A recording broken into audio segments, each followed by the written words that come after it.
Good evening and good morning, everyone. Depends on where you are. It's a pleasure to welcome you to this session on urbanism and ethics with Professor Noah Chasin, who is an adjunct professor of architecture and urban design at Columbia University in New York. He's also affiliated with the Center for Human Rights, and his work has focused on the relationship between urban design, planning, and human rights. Professor Jason, thank you so much for being with us today. I was going to just start this session out in earnest and just ask you, is there actually an intersection between human rights and urban design slash planning? First of all, thank you so much, Eman and Attiq, for inviting me to be here or be here. I don't know where I am at the moment, possibly somewhere in between New York City and Lahore. But anyway, it's great to be here. So this question that you put to me, and I guess to us in general, is one that it's the existential question that's at the core of my my everyday being, because as somebody who teaches both, I'm trained as an architectural historian, and I teach in the School of Architecture at Columbia in the urban design program. I teach history and theory of urban design, but I also teach in, as Attiq said earlier, in the Institute for the Study of Human Rights. And I'm always asked when people who I've met say, what do you teach? And I say, well, I teach urban design, like history, theory of urban design, and human rights.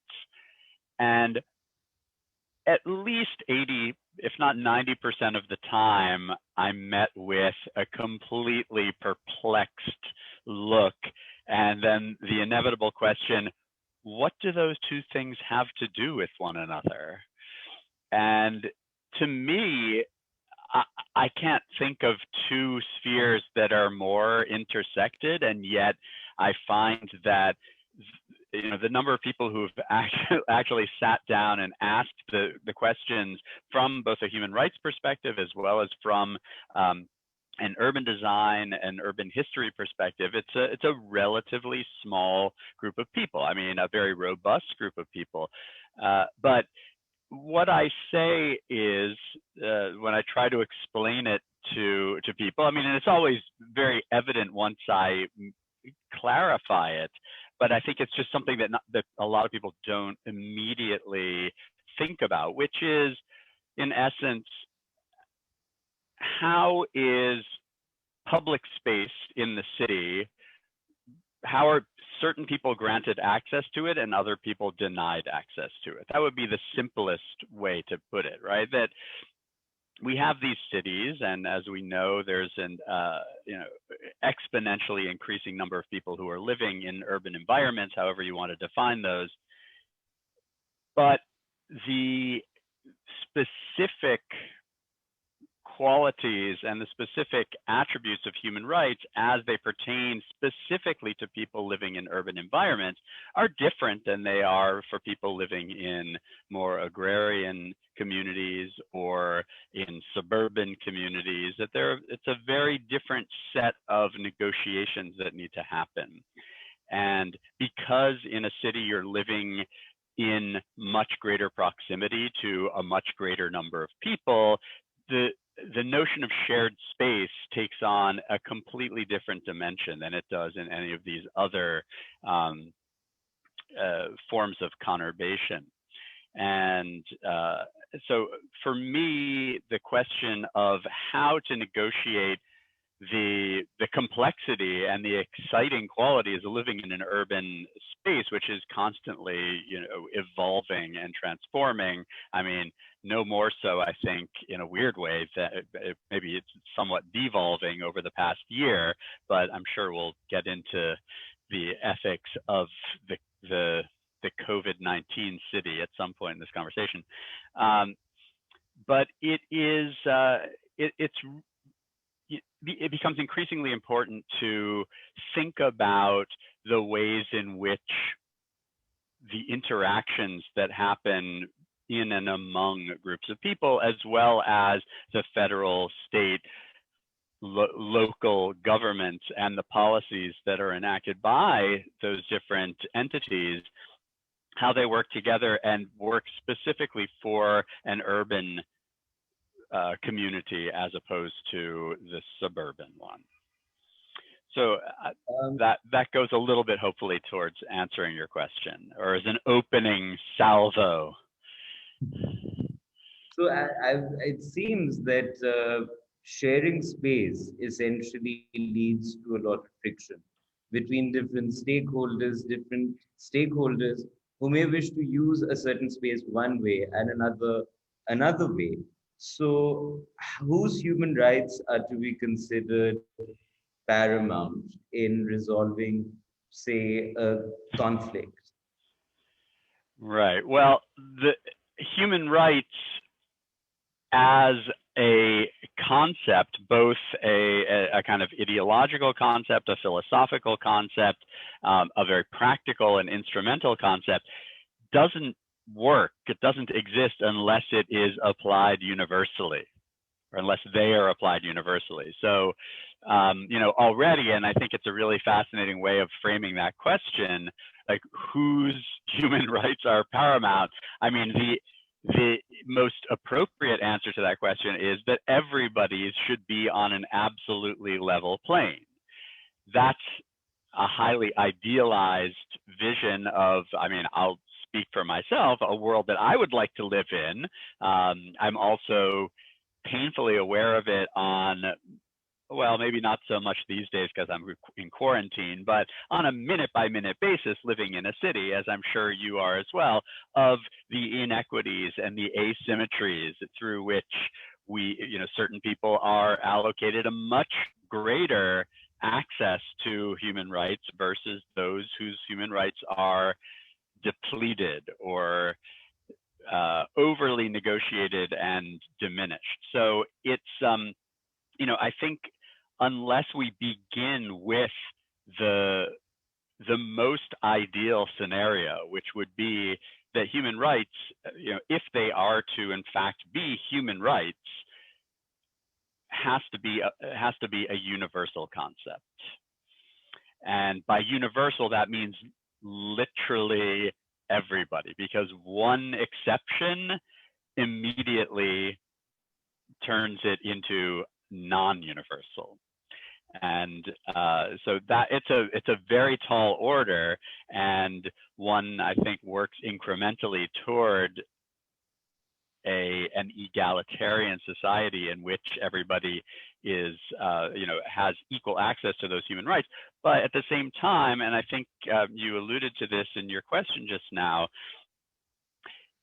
when you're living, I mean, it doesn't matter whether you're living in a household of 3 people or you're living in a city of 13 million people, there's going to be conflict, right? And this, one of the things that I always foreground, one of the principles that I always foreground in my teaching and in my writing, and I guess in my speaking as well, is that conflict is not a bad thing.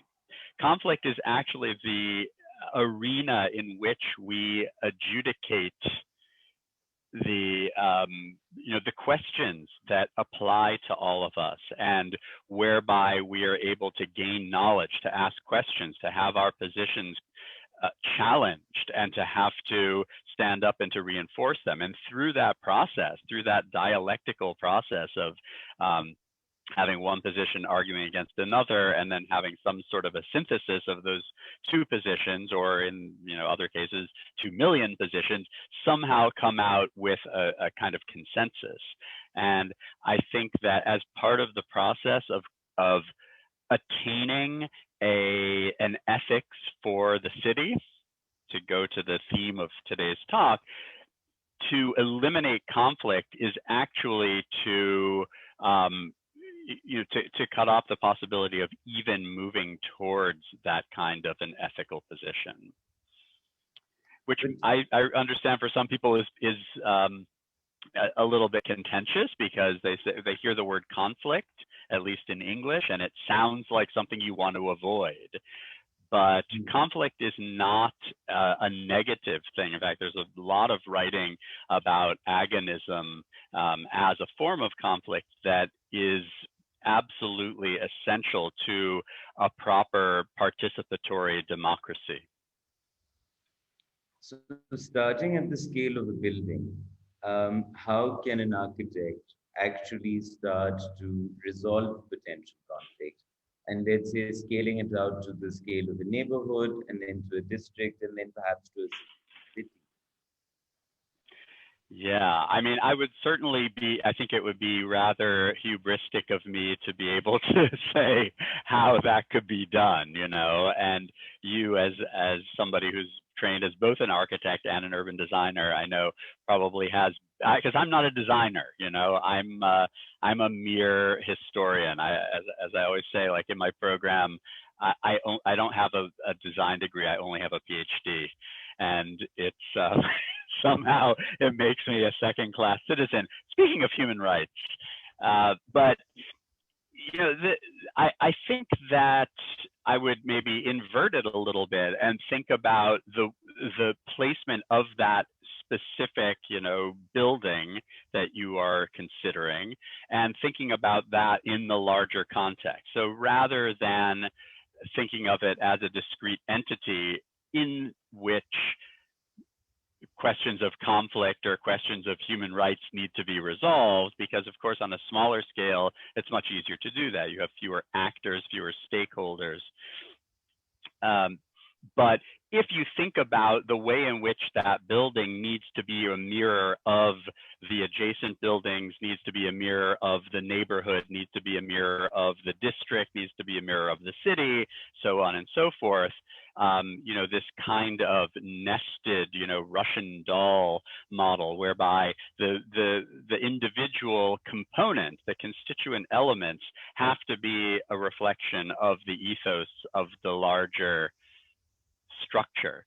So, you know, when, I mean, and this is what I talk about when I speak with architects and we have these questions around human rights and architecture, it really becomes a process of dialing your scope outwards and thinking on a macro scale and what kind of a contribution your specific structure is making to that whole, such that if everybody else were to follow the same plan, you would come up with, I mean, I'm not an idealistic or frankly a particularly optimistic person by nature, but if I were to think of the ideal scenario, it would be that every architect, you know, every opportunity to either renovate an old building or to replace it or to create a new structure would in some way be consciously a reflection of how it is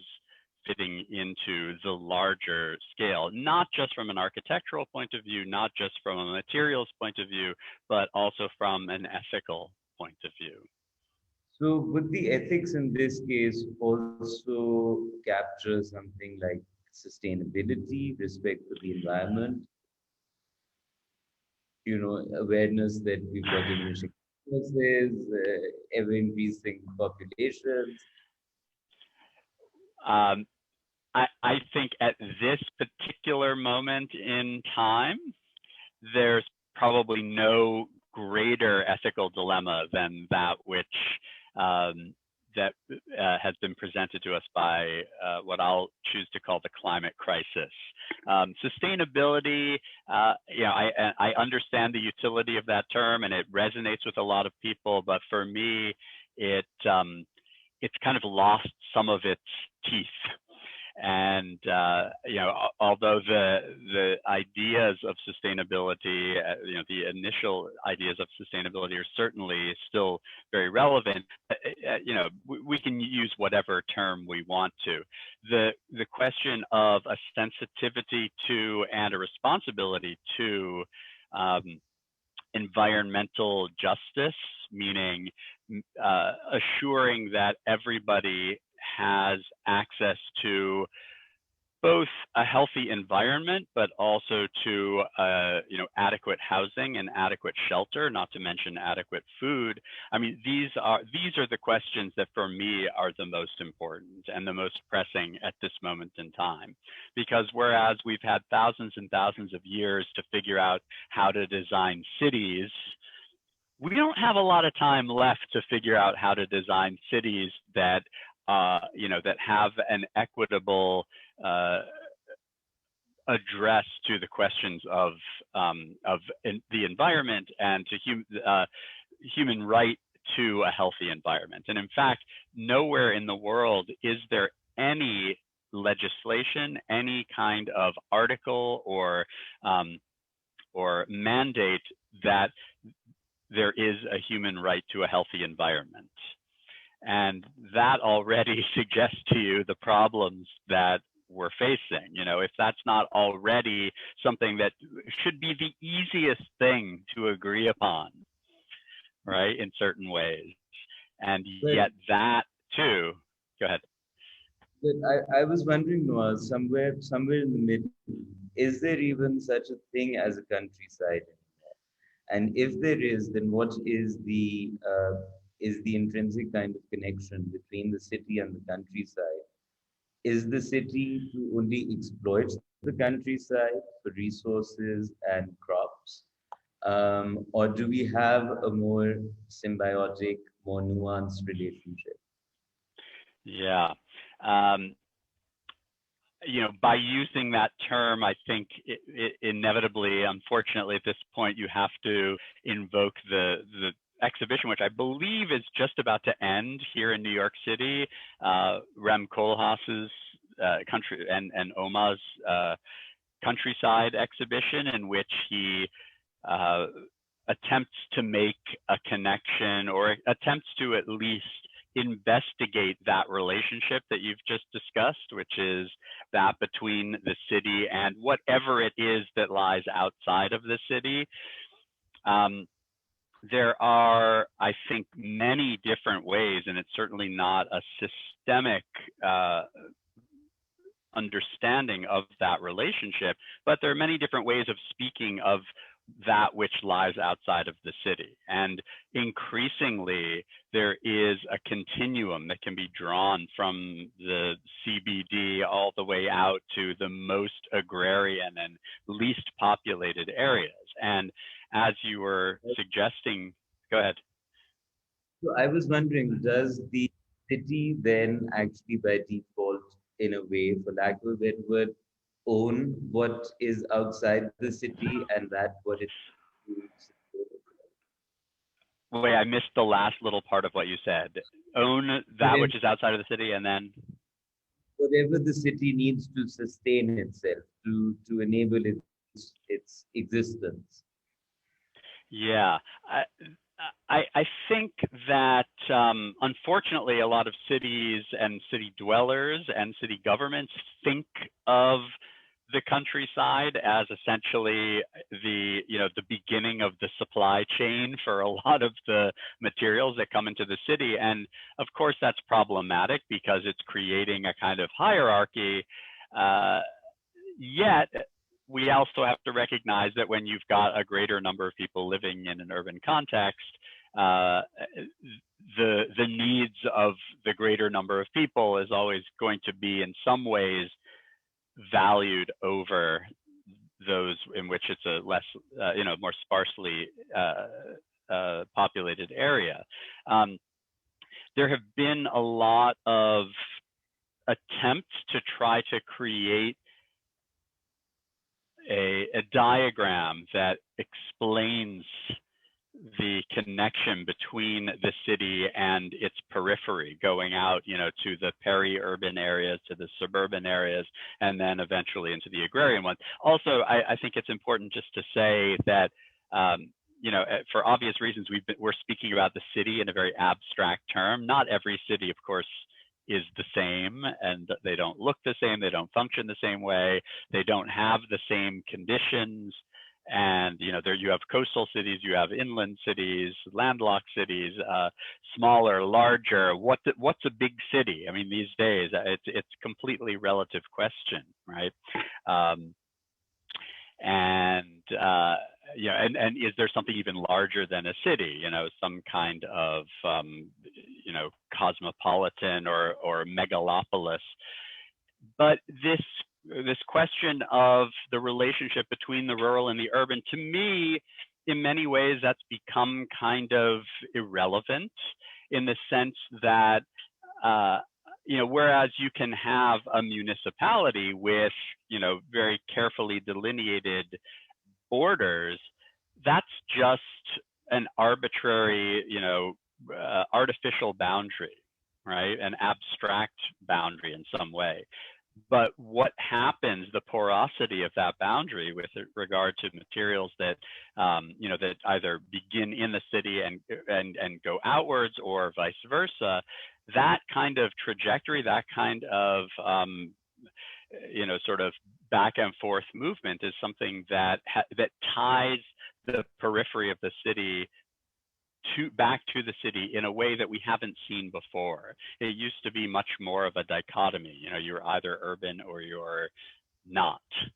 And now with, and I think one of the most famous examples of this would be, although not certainly my favorite, the new urban-rural transect, which is a diagram that effectively shows the way in which density decreases as you move towards the periphery, or vice versa. If you're moving towards the center, it becomes more dense. But what it's attempting to do is to try to create a stronger awareness and of the relationship between these different spheres. I mean, it goes, but you can bring it back to, for example, something that I'm sure you know quite well, and I suspect a lot of people who are listening also, the Garden City from the early 20th century by Ebenezer Howard, in which you've got this radial plan with the central business district at the core, and then these radiating roads set off by green belts, and then eventually the agrarian communities on the periphery. And in many ways, we still adhere to that kind of logic, when in fact, I think that there, especially with regard to the collapse of space-time. I mean, the fact that you and I are now, here on effectively opposite sides of the earth and having a conversation in real time, just as something that we now take for granted. But in a similar way, that space between the periphery and the center is also collapsed in such a way that one can very easily negotiate that space, either by rapid transit or by roadways or, by air. And that collapses that space and makes it less of a center versus periphery relationship. So I guess this opens up onto a lot more questions of how we can apply any sort of ethics to the city if the city is now essentially integrated with its periphery. We have a question from the audience, which is, how does cosmopolitanism thrive in an era of both urbanization and populism? And how can we help as individuals in safeguarding our environment and building better streets, parks, and cities? Do you want to have a go at that? No, I would love to have a go after you. Okay. I think I would have to perhaps ask that person how they would define cosmopolitanism, because I think that that's a pretty, shall we say, slippery term. But maybe the way that I would answer that, I mean, especially the second part of the question, how we can help our environment, streets, parks, and cities, from an environmental perspective, I mean, cosmopolitanism, as I understand it, is is the status of a city that is polyvalent, right? That has many different parts and coming from many different places, and ideally that's the best kind of city, not a homogeneous city, but a very heterogeneous city. And so maybe one way, these unstable internet connection things. Everything good? Everything's good. I think we're back on. Yeah. Attiq? Yeah. Can you hear me? I'm back on. Okay. Sorry. I can hear you fine. Okay. I just was worried that I got lost. I'm okay? Okay. So I guess then I would answer that question by saying that as we have a greater heterogeneity of people, so in other words, a greater level of cosmopolitanism, as and asking the question of populism as well, which would be a multiplicity of voices participating in the decisions that impact the greater number of people. I think that this is always the answer for me, is that the more people, of course it gets very complicated, but the more people you have as part of the participatory process, the better results you're going to get, because you are going to have the voices that are, so for example, there are some people who think only about the built environment of a city. There are other people who are uniquely or largely focused on public spaces, so the spaces in between, the spaces that arise out of a lack of building, the spaces that are allocated for public activities and public access. And then you have people who are interested in the biome of the city, the biotic environment. I mean, not just human beings, of course, that's also part of it, but also just the, what we would have at some point in the past called the nature in the city. I don't really know what nature is anymore, so I'm not going to weigh in on that. But I think that if you have that kind of multiplicity of voices, that a kind of more of a richer fabric of people who are participating, that is the best possible way to get the best possible result for the greatest number of people. And so breaking down any kind of hierarchy, I mean, as much as one can, to really embrace the true spirit of cosmopolitanism, that to me would be to engage all of the different aspects of a city, thinking about the ways in which the legalities and the jurisdictions in and around the different parts of the city are, in fact, working to mutually support one another. That's how I would give a preliminary answer to that question. So for me, I think that actually a kind of focus back on the built environment and how we deal with it, whilst also pairing it with the social environment and the economic environment. Because say, for instance, in our part of the world, we have a great tendency to bulldoze existing villages and lock them in walls, surround them with a flat iron grid and detached villas around them.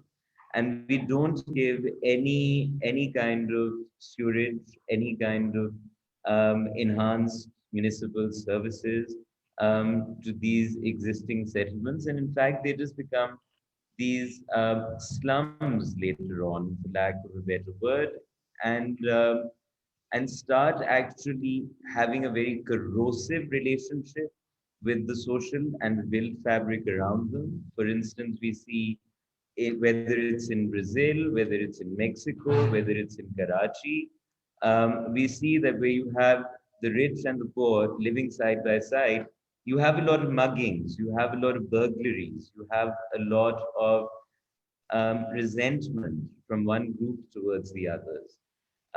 I personally think that it's the city planners doing to ensure that friction between groups is reduced to the extent where rights are more sort of stabilized and everyone comes closer to an equal sort of platform. Yeah, I mean, I'm not sure if the city, if it's exclusively the domain of the city planner. Certainly, you know, and I'm not sure when you say city planner, are you speaking more about somebody connected to policy or somebody connected to design or somewhere in between the two? Both have to feed each other.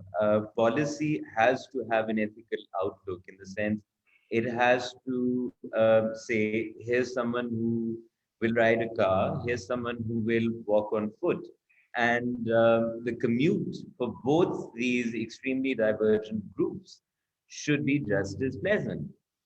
And that's where I would say that both the planner and the designer, the policy maker and the builder all have to come together.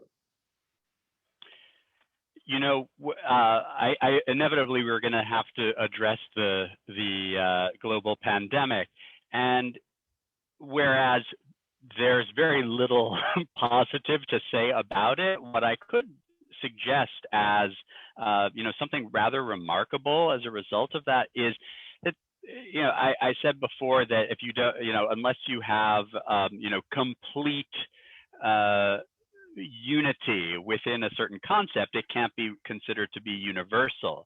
And whereas I'm still a little hesitant because I certainly haven't been all around the world to see exactly how the pandemic has touched every single isolated, you know, entity. This is as close as I think we've come, you know, in anybody's lifetime, anytime recently, to a universal condition.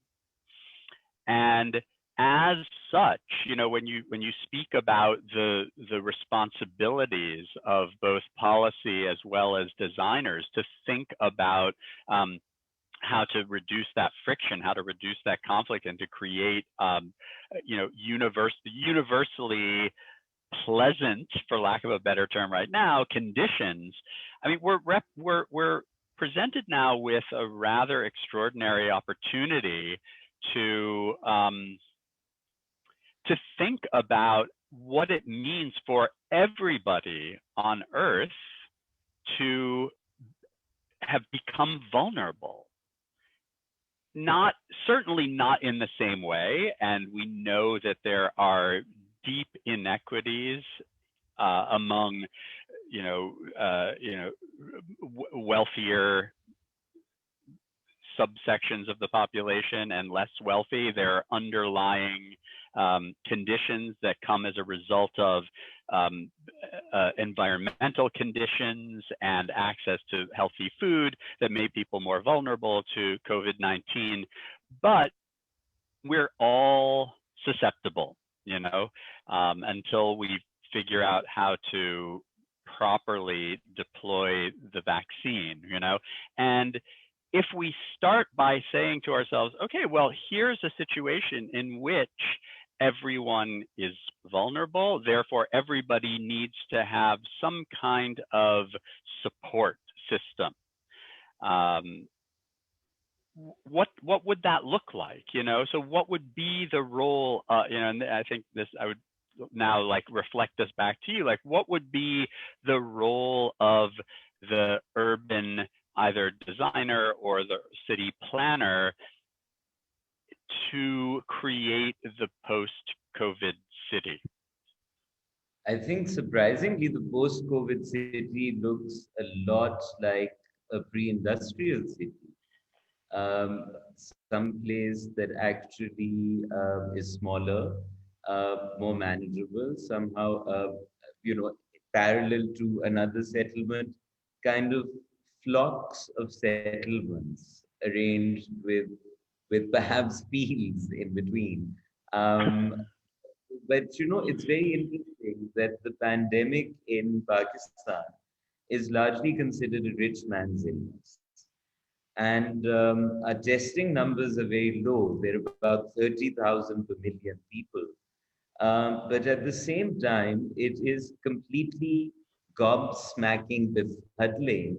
I mean, that you see these bazaars full of people, shoulder to shoulder, cheek by jowl, and yet, it isn't a crazy kind of apocalyptic scene like we're seeing in other parts of the world.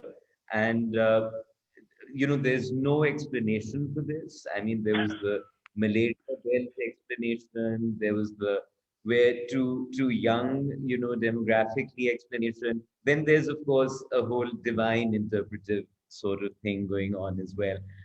Um, but um, but the pandemic certainly isn't going to shift how we've been designing cities over here. The main thrust, I think, is going to come from food security or food insecurity. Because Lahore, for instance, was a city surrounded by fields.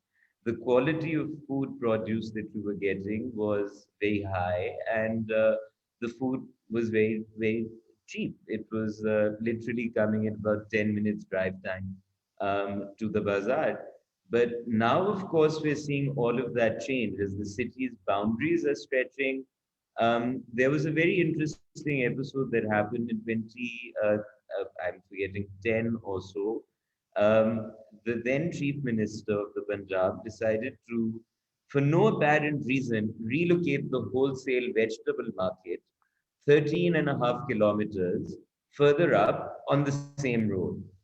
Now, the impact of this move was that the price of fruit and veg in the city went up by 34%. And then when you pair this with United Nations figures about food security in Pakistan, and you read that, well, in that same year, 51% of the population cannot afford the same food it could 24 months ago. So I keep thinking that the ethics of the city not only have to factor in a ground up kind of a reality, but but really just be sympathetic, and that's what we really need. Just some good old fashioned putting yourself in the other person's shoes. And also, I mean, just building off of that example that you just gave, thinking about how what seems to be just a kind of bureaucratic decision for some reason or another, just to relocate a wholesale fruit and vegetable market, said, well, what could possibly happen as a result of that? I mean, and to think about how the incremental change, I mean, it's sort of going back to what I was saying about the isolated building, not being an entity unto itself, but rather having to negotiate the space that it occupies with regard to the surrounding buildings and then the city as a whole, or the conurbation as a whole. And I think, absolutely, I couldn't agree with you more that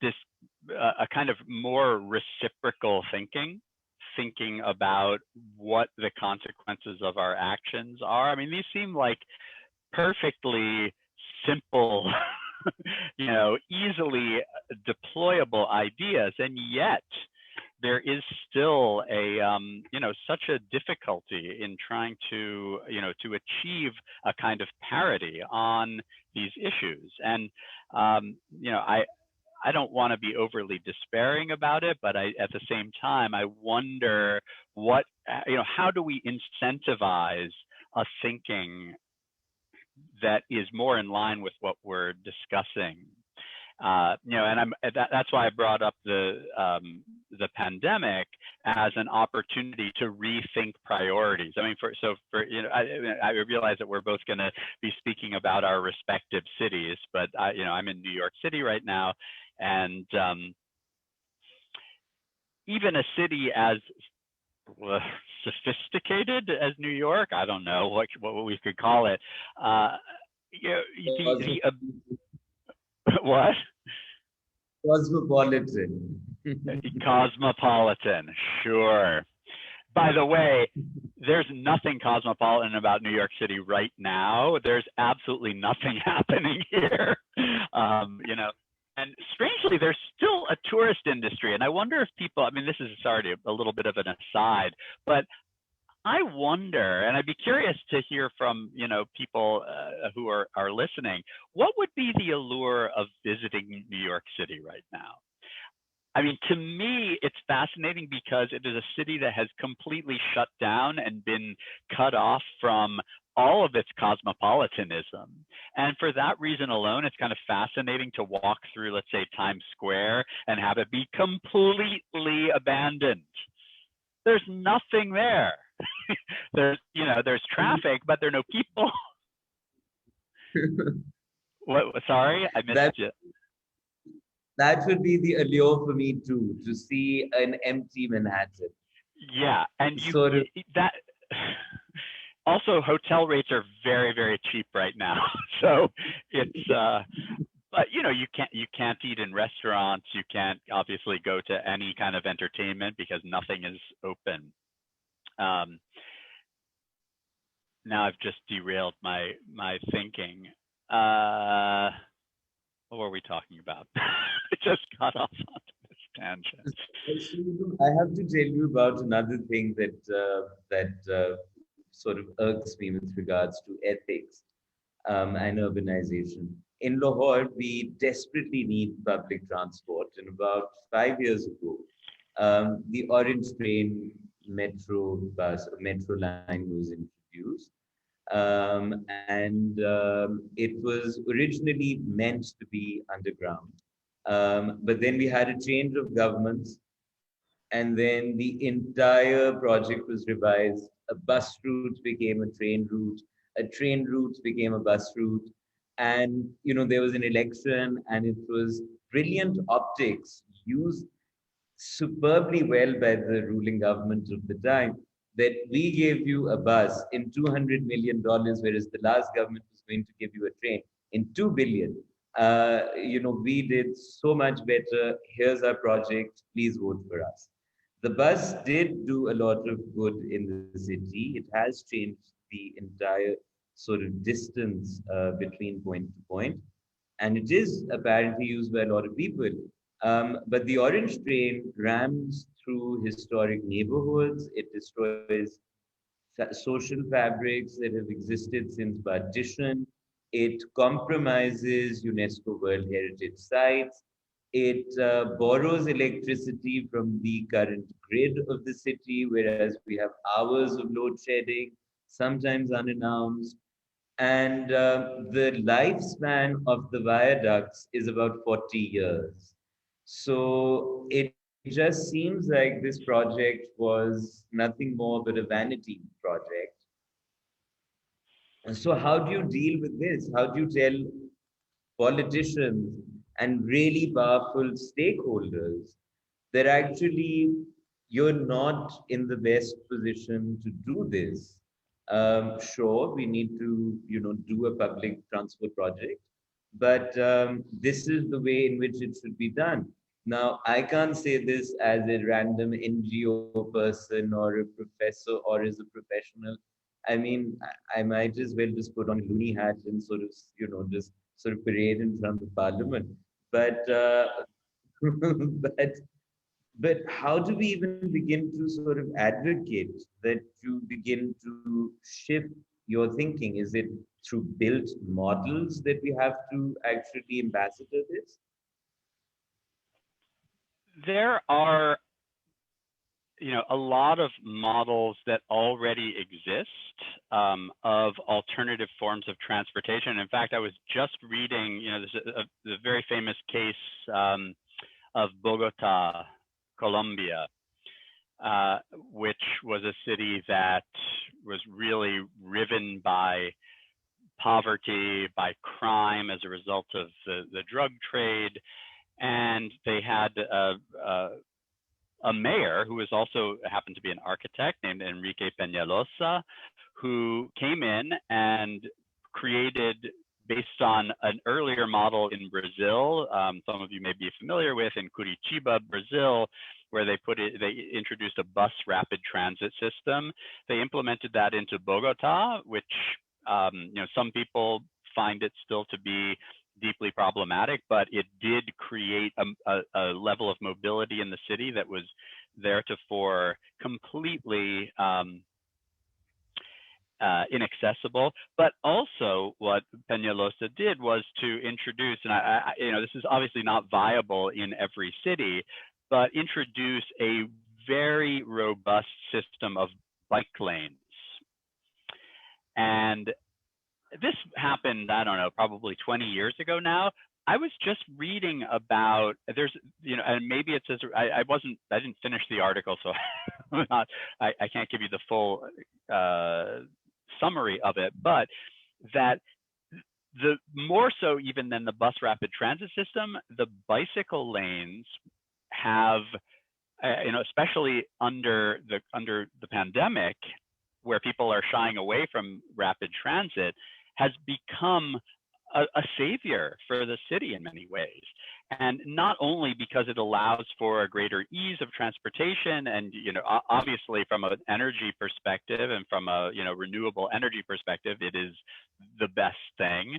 It is fantastic for personal health. It is a very clean form of transportation. It's very easy to get around. But it also, and I think one of the most significant aspects of the bike lane system that they put in was a social one. Prior to the actual implementation of bike lanes, riding a bicycle was a symbol of poverty. It was a symbol of those who had failed to ascend to the next level of society. All of a sudden, bikes are given a kind of priority. They're given, beautifully paved pathways. They are privileged in a way that they weren't before. The mayor started riding his bicycle to work, and it suddenly eliminated, not suddenly, but gradually, but very effectively eliminated the stigma of the bicycle rider, and elevated that to the enlightened commuter, the enlightened citizen. And it seems like such a simple idea, and yet the power of it, and the fact that 20 years later, the Guardian is still writing about the brilliant, simple implementation. Now, Lahore's, as I recall from the one time that I was there, sadly only once, it's a relatively sprawling city. Yeah. Right. So I'm not sure how successful. I don't have a sense of the relative distances. How successful a bike. Go ahead. But the core city remains very, very pedestrian friendly. Actually, starting from the walled city all the way through Mall Road in Gulberg, it is a very navigable city. Yeah, and to that extent, privileging that form of transportation, raising up the status of pedestrianism or of bicycle riding. These are ways in which one can, as I said before, ennoble those who are otherwise deprived of the more rarefied aspects of the city, and really transform, in fact, overturn the hierarchy, giving many more people accessibility to the kind of experience that we would hope that everybody would have in a city. It also, obviously I'm a very strong advocate for alternative forms of transportation.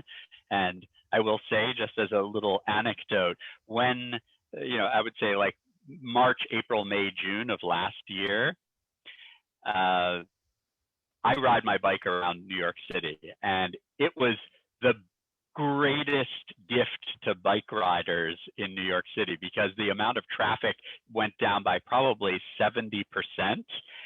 And you can get anywhere in Manhattan in, under half an hour, pretty much from the tip, the lowest tip, all the way up to the northernmost border. It's fantastic. I mean, if you're not navigating through traffic, and again, speaking of that space-time collapse, people think, well, bike riding isn't a really effective means of transportation. In fact, it's the most effective form of transportation. You can get so much faster from point A to point B, rather than trying to negotiate through with an automobile. But again, this is just one way in which we could think about, what the city will, could or would look like, and how you can bring a greater number of people into these policy decisions. Right. So you were asking, how can we instigate change? I think the immediate thought is to have it as much of a participatory democracy as possible, but sometimes it takes just the political will and the political might of an individual, let's say Enrique Peñalosa, to come in and say, look, things can't get any worse than they are right now. We have a city that is, one of the most derided and poorly regarded cities in the world. So we can't really get any worse. Therefore, let's try this and see what happens. And I've been to Bogota.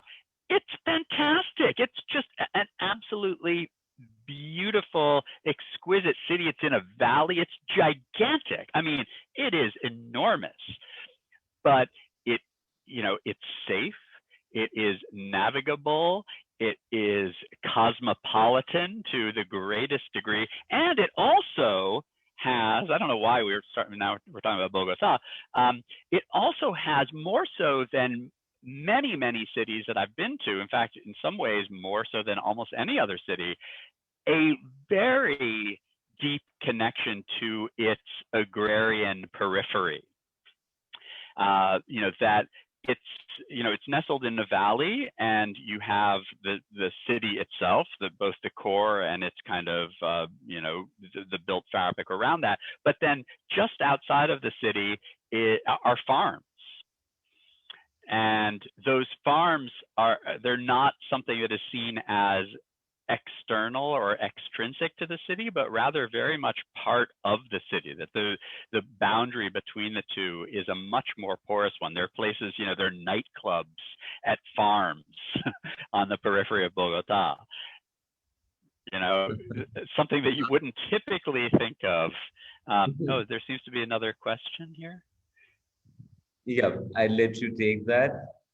Okay, so how to transform an individual to have this sense that they're an urbanite, a member of a complex living environment, and then how an urbanite can work for a healthy city. Yeah.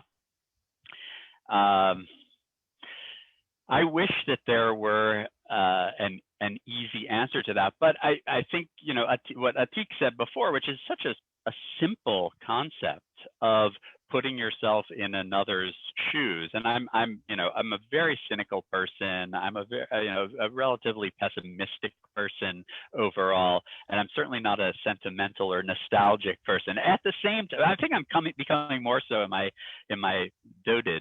But I would say that the extent to which we can, in fact, recognize the symbiosis or the symbiotic relationship in which we exist, and to do so, I'm going to bring back this notion of conflict, as a positive force, not conflict as abuse, and in fact, there's a really fantastic book that I can recommend to everybody, which is, in fact, I just said it kind of unconsciously.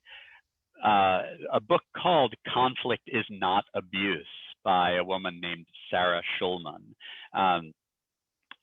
in which she really talks about, as have many other political philosophers, talks about the way in which conflict is a basic and essential human interaction and human impulse. And the extent to which we can mobilize that as a way of opening up dialogue. So to go back to this question, which is a very good one, I mean, I think it's, first of all, to see oneself both as an individual and also as a member of a larger community. I mean, until you can do that, I don't see any path forward. Is that sense of being an individual, belonging to a larger community more established in rural communities or places where there are less people?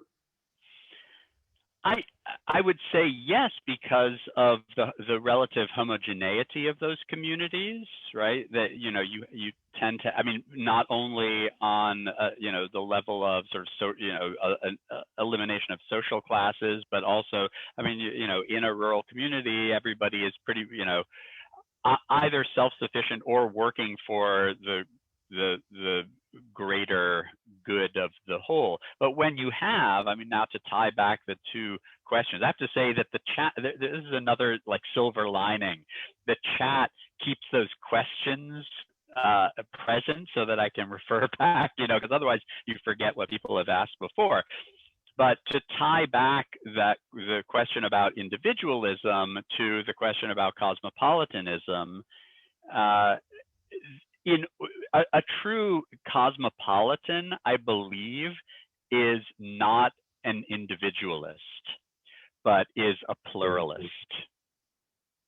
And if you fancy yourself a cosmopolitan, your primary concern would be to maintain cosmopolitanism in the truest sense of its word, which is multiplicity, heterogeneity, embrace of difference. And people, I think a lot of people enjoy living in cities because of that. Because you have access to, well, I would hope that more people would feel this way, but that it's, there's the possibility of the unexpected encounter. There's the possibility of the opening up of your mind to something that you hadn't seen before, even walking through, and I know I've done this with Attiq many times, walking through, let's say, New York City, and suddenly it's like, there's a new building, or guess what? It's not a new building. It's been there for 40 years, but I've never actually seen it before or focused my eyes on it. And that kind of experience, whereas if you're living in a more rural community, I think that there's going to be less opportunity for that moment of surprise, whereas the city, which is a much more rapidly transforming space, offers you that opportunity. But open, in the same way, just to make a very simple and facile analogy, the same way that when you walk through a city and you keep your eyes open so as to see things either that you haven't seen before or to see them in a different way, is the same ethos that I think really will lay the groundwork for to go to the question, a healthy city, because a healthy city is not just a city that has clean air and potable water, but a healthy city is also a city that's working as an organism that has homeostasis in the same way that a healthy body is homeostatic, right? My blood pressure is good, my pH levels are correct, the temperature is appropriate relative to the external environment, and the body regulates itself. It's an extraordinary thing. And I don't want to go back to, early 20th century models of thinking of the city as, an organism or an entity, but in many ways it is. And if you think about the city as an entity that, an organic entity that needs to have a constant monitoring and awareness of its homeostasis, that's a way, that's something that has to happen as a result of, intense awareness and participation. So then, to summarize, is an equitable city an ethical city? What a great, you just came up with that?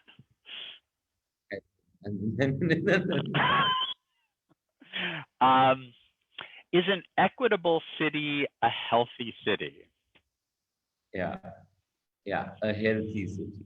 Absolutely. I might perhaps overly cleverly turn it around and say that a healthy city is an equitable city, right? That, but I think either way you go, the extent to which, I don't think that we'll ever completely do away with hierarchies. I just think that they are inherent in human nature, and we've seen attempts, experiments with eliminations of hierarchy, and seen that they have not worked particularly well. And though I may personally have a certain adherence to, to more socialist approaches to the city, which would be more equitable approaches to the city, I do think that equality and equitability, symmetry, and at least an awareness of who may lay below you on the rungs of the ladder, as it were, is absolutely essential for maintaining the healthfulness of the city. And that's a health that I really, and I think it's implicit in what we've been talking about, that's economic health, that's political health, that is environmental health, that is social health, cultural health, religious health. I mean, any of the different components that that govern the activities of a city. It's a healthfulness that is holistic, and so I absolutely, I think that that's a beautiful summation. I mean, it's more of an aspiration than it is a declaration, right? But one that I think is really absolutely valuable. And on that note, I think we'll end today's session. Um, if you have anything to add, Professor Chasin. I don't really. I do see that somebody asked a question about disabilities and seniors, and that is, I think that we can somewhat easily unfold that into this question of recognizing that all of the constituent parts of a city include those parts that are contributing in different ways, and whereas if you go back to the Garden City, you see in the periphery, sort of like abstractly, places, orphanages and homes for epileptics, as I recall. That's one of the entities that he sort of Ebenezer Howard puts out into the periphery.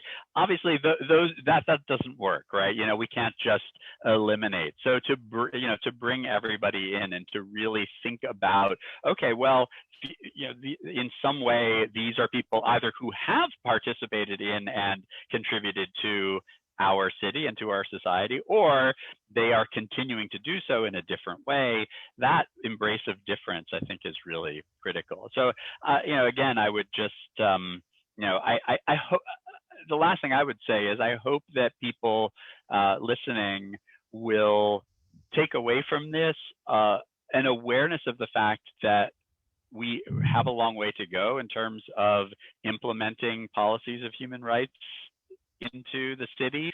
It's something that doesn't exist, but the more people who clamor for a desire to see that happen, the better chance we have of realizing it as a goal. Very true. Thank you so much, Professor Chasin, for joining us, and we look forward to welcoming you back in Lahore and at the Lahore Lit Fest. Thank you, everyone. And thank you, Attiq, and everyone else for having me. It's been a real pleasure. Thank you again. Have a good day. All right. Bye. Take care.